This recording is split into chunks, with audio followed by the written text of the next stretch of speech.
ಶ್ರೀ ಪರಂಜ್ಯೋತಿಯ ಪವಾಡ. ಇದು ತಿರುಪುರ್ನ ನರಸಿಂಹನ್ ಅನ್ನುವವರಿಗೆ ಆದಂತಹ ಅನುಭವ. ಅವರು ಹೀಗೆ ಹೇಳುತ್ತಾರೆ: ನಮ್ಮ ಕುಟುಂಬವು 1992ರಿಂದ ಶ್ರೀ ಪರಂಜ್ಯೋತಿಯ ದೈವಿ ಮಡಿಲಲ್ಲಿದೆ. ಭಗವದ್ ಧರ್ಮದ ಬಹುತೇಕ ಎಲ್ಲ ಕಾರ್ಯಕ್ರಮಗಳು ಮತ್ತು ಆಚರಣೆಗಳಲ್ಲಿ ಕುಟುಂಬ ಸಮೇತರಾಗಿ ಪಾಲ್ಗೊಳ್ಳುವ ಭಾಗ್ಯ ನಮಗೆ ಲಭಿಸಿದೆ. ಇದು ನನ್ನ ಮಕ್ಕಳಿಬ್ಬರ ಜೀವನದ ಮೇಲೂ ಭಾರೀ ಪರಿಣಾಮ ಬೀರಿದೆ. ನನ್ನ ಹಿರಿಯ ಮಗಳು ಮೀನಾ ತನ್ನ 12ನೇ ತರಗತಿಯ ಬೋರ್ಡ್ ಪರೀಕ್ಷೆಯಲ್ಲಿ ಜೀವಶಾಸ್ತ್ರದಲ್ಲಿ 200ಕ್ಕೆ 200 ಮತ್ತು MBBS ಪ್ರವೇಶ ಪರೀಕ್ಷೆಯಲ್ಲಿ 300ಕ್ಕೆ 297 ಅಂಕ ಗಳಿಸಿದ್ದಾಳೆ. ಈ ಶೈಕ್ಷಣಿಕ ಉತ್ಕೃಷ್ಟತೆಯಿಂದ ಆಕೆಗೆ ಕಿಲ್ವಾಕ್ ವೈದ್ಯಕೀಯ ಕಾಲೇಜಿನಲ್ಲಿ ಮೆರಿಟ್ ಸೀಟ್ ದೊರಕಿತು. ಶ್ರೀ ಪರಂಜ್ಯೋತಿಯ ದೈವಾನುಗ್ರಹದಿಂದ ನನ್ನ ಮಗಳು MBBSನಲ್ಲಿ ಚಿನ್ನದ ಪದಕ ವಿಜೇತೆಯಾಗಿ ಹೊರಹೊಮ್ಮಿದ್ದಾಳೆ.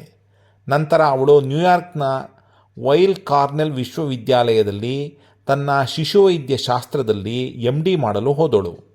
ಅವಳು ತನ್ನ ಬ್ಯಾಚ್ನಲ್ಲಿ ಟಾಪರ್ ಆಗಿದ್ದಳು ಮತ್ತು ಅಮೆರಿಕಾದಲ್ಲಿ ಶಿಶುವೈದ್ಯ ಶಾಸ್ತ್ರದ ಮಂಡಳಿಯ ಪರೀಕ್ಷೆಗಳಲ್ಲಿ ಅತ್ಯುತ್ತಮ ಶ್ರೇಣಿಗಳನ್ನು ಗಳಿಸಿದಳು.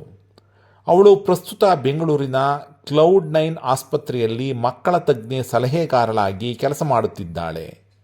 ನನ್ನ ಕಿರಿಯ ಮಗಳು ರಮ್ಯಾ 10ನೇ ಮತ್ತು 12ನೇ ತರಗತಿಯ ಬೋರ್ಡ್ ಪರೀಕ್ಷೆಗಳಲ್ಲಿ ಶಾಲೆಯ ಟಾಪರ್ ಆಗಿದ್ದಳು. ಅವಳು ರಾಷ್ಟ್ರವ್ಯಾಪಿ ಆಂಗ್ಲ ಮತ್ತು ಭೂಗೋಳದ ಪ್ರತಿಭಾನ್ವೇಷಣೆ ಪರೀಕ್ಷೆಗಳಲ್ಲಿ ಪ್ರಥಮ ಸ್ಥಾನ ಗಳಿಸಿದಳು. ಪ್ರಸ್ತುತ ಅವಳು ಚೆನ್ನೈನ IBMನಲ್ಲಿ ನಿರ್ದೇಶಕಳಾಗಿ ಕೆಲಸ ಮಾಡುತ್ತಿದ್ದಾಳೆ.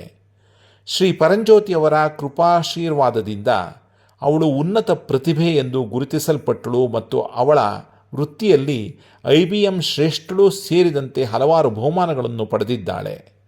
ಡಿಸೆಂಬರ್ 2017ರಲ್ಲಿ ನನ್ನ ಮೊಮ್ಮಕ್ಕಳನ್ನು ಶಾಲೆಯಿಂದ ಕರೆದುಕೊಂಡು ಬರಲು ನಾನು ನನ್ನ ಕಾರನ್ನು ಹತ್ತುವಾಗ ನನಗೆ ಹೃದಯಾಘಾತವಾಯಿತು. ಶ್ರೀ ಪರಂಜ್ಯೋತಿಯ ಕೃಪೆಯಿಂದ ಅರ್ಧ ಗಂಟೆಯೊಳಗೆ ನನ್ನನ್ನು ಕರೋನರಿ ನಿಗಾ ಘಟಕಕ್ಕೆ ಸ್ಥಳಾಂತರಿಸಲಾಯಿತು. ಆಂಜಿಯೋಪ್ಲಾಸ್ಟಿ ಮತ್ತು ಸ್ಟೆಂಟಿಂಗ್ನ ಶಸ್ತ್ರಚಿಕಿತ್ಸಾ ವಿಧಾನದ ಉದ್ದಕ್ಕೂ ಅಂತಹ ಸಂದಿಗ್ಧ ಪರಿಸ್ಥಿತಿಯಲ್ಲಿಯೂ ಶಾಂತವಾಗಿ ಮತ್ತು ಪ್ರಶಾಂತತೆಯನ್ನು ಹೊಂದಿರುವಂತೆ ನನ್ನ ಅಂತರ್ಯಾಮಿ ಭಗವಾನರು ನನಗೆ ಮಾರ್ಗದರ್ಶನ ನೀಡುತ್ತಿದ್ದರು. ಅವರ ಆಶೀರ್ವಾದದಿಂದ ಶಸ್ತ್ರಚಿಕಿತ್ಸೆಯ ನಂತರ ನಾನು ಶೀಘ್ರವಾಗಿ ಚೇತರಿಸಿಕೊಂಡೆ. ಕಳೆದ ಅಕ್ಟೋಬರ್ನಲ್ಲಿ ನಾನು ಮಾಸ್ಟರ್ ಹೆಲ್ತ್ ಚೆಕಪ್ಗೆ ಹೋದಾಗ ಪ್ರಾಸ್ಟೇಟ್ ಕ್ಯಾನ್ಸರ್ನ ಲಕ್ಷಣಗಳು ಕಂಡುಬಂದಿತು. ಇದಲ್ಲದೆ MRI ಮತ್ತು ಬಯಾಪ್ಸಿ ವರದಿಗಳು ಇದು ಪ್ರಾಸ್ಟೇಟ್ ಕ್ಯಾನ್ಸರಿನ ಆರಂಭಿಕ ಹಂತವಾಗಿದೆ ಎಂಬುದನ್ನು ದೃಢಪಡಿಸಿತು. ಈ ಸುದ್ದಿ ಕೇಳಿ ಸಂಪೂರ್ಣ ಘಾಸಿಗೊಂಡ ನಾವು ಶ್ರೀ ಪರಂಜ್ಯೋತಿಯನ್ನು ಸುದರ್ಶನ ಹೋಮದಲ್ಲಿ ಮತ್ತು ಶ್ರೀ ಅಮ್ಮ ಭಗವಾನರ ವರದೀಕ್ಷಾ ಮಾರ್ಗದರ್ಶನದಲ್ಲಿ ದೈವಿಕ ರಕ್ಷಣೆಯನ್ನು ನೀಡುವಂತೆ ಪ್ರಾರ್ಥಿಸಿದೆವು.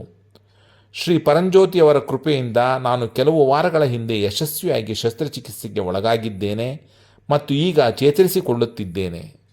ನಮಗೆ ನೀಡಿದ ಅಪಾರ ಆಶೀರ್ವಾದಗಳಿಗಾಗಿ ನಮ್ಮ ಪ್ರೀತಿಯ ಶ್ರೀ ಪರಂಜ್ಯೋತಿಗೆ ನಾವು ನಮ್ಮ ನಿರಂತರ ಪ್ರೀತಿ ಮತ್ತು ಕೃತಜ್ಞತೆಯನ್ನು ವ್ಯಕ್ತಪಡಿಸುತ್ತೇವೆ.